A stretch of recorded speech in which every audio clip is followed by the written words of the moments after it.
This video presents an overview of QuickEstate software application, consisting of the Estate Organizer and the Estate Executor Toolkit.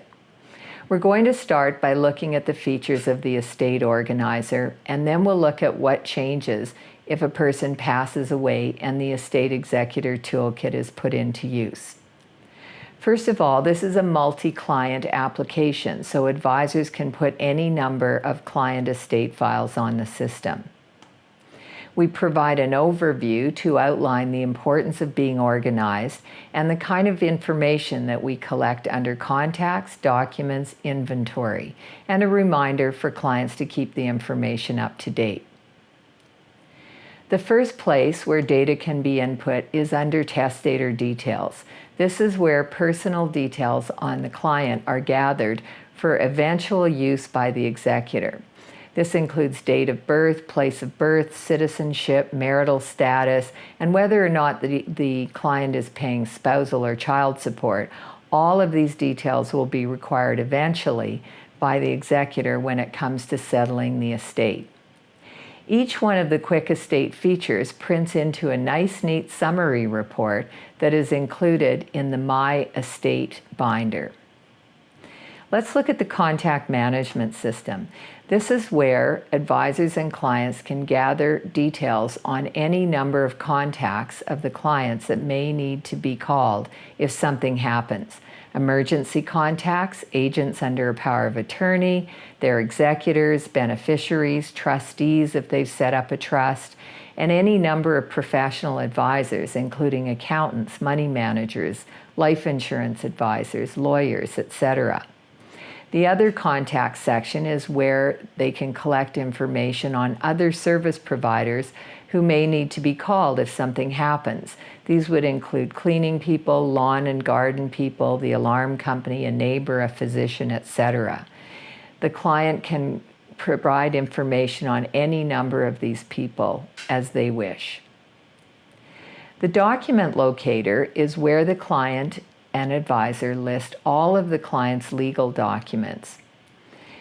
QuickEstate does not provide the facility to upload documents. There are reputable document storage providers such as Google Drive, Dropbox, etc. that do this very, very well and provide endless functionality.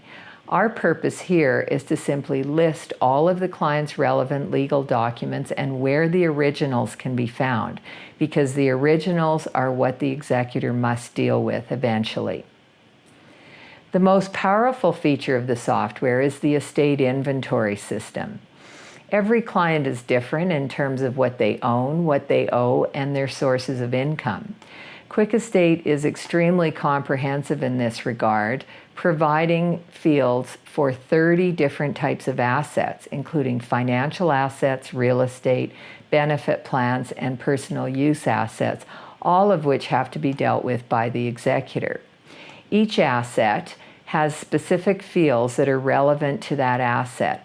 What it is, where it can be located, in this case of a non-registered investment account, what the asset mix looks like, the cost base on the asset, a ballpark of the current market value, and whether or not the asset is jointly owned. If it is jointly owned, it can be stipulated whether it's joint tenancy with right of survivorship or tenants in common, which are dealt with quite differently by an executor.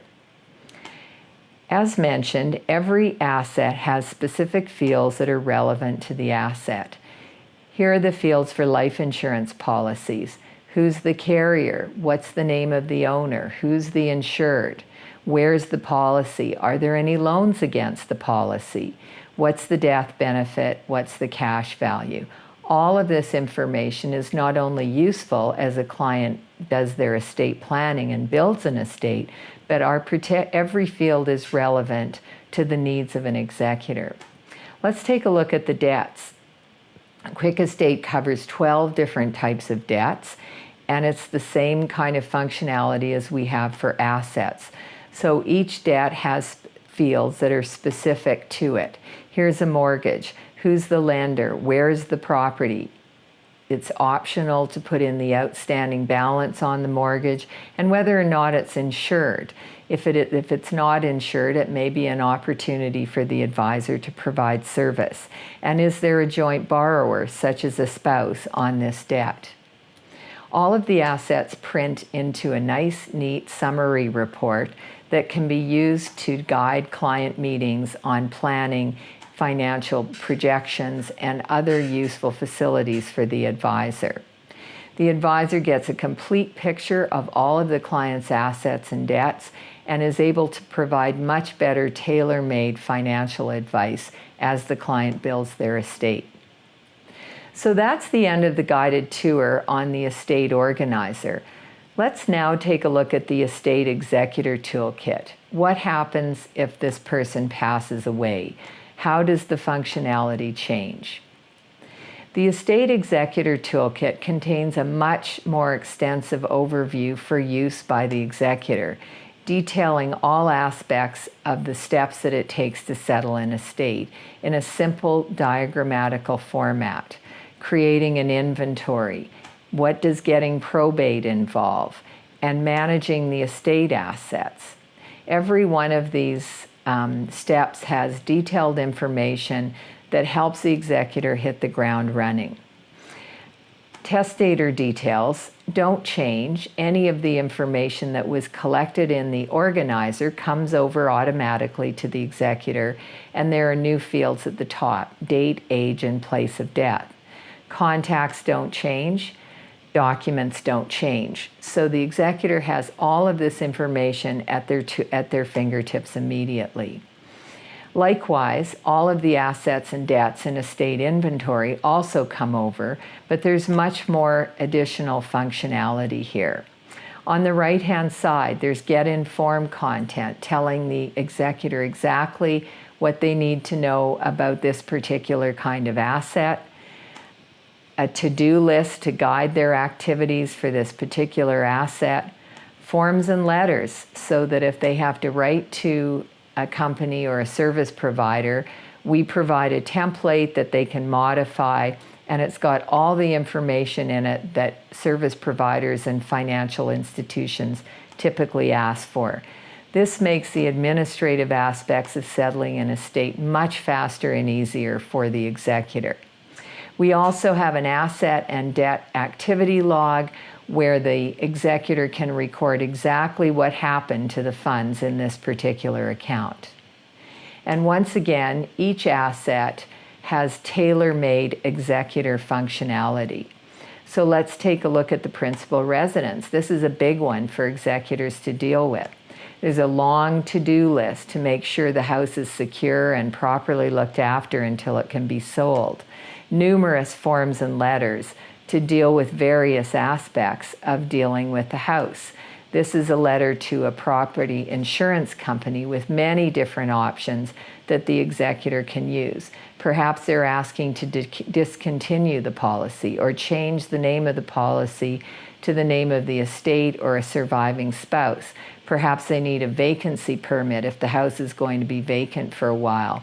Or perhaps the house is underinsured and they need to increase the value of the replacement value of the insurance. So as you can see, the Estate Executor Toolkit is extremely comprehensive. Our goal was to make a difficult, painful task as easy as possible for a lay executor. You don't have to be an expert to use this. It's all laid out very nicely for you.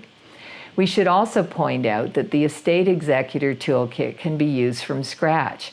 Ideally, some of the information is populated before the person passes away, but it can also be used with none of these fields completed, waiting for the executor to complete them, and that applies to testator details, contacts, documents, and inventory. But seeing the software, you can certainly appreciate how valuable it is for the executor and the family to have this information inventoried in advance.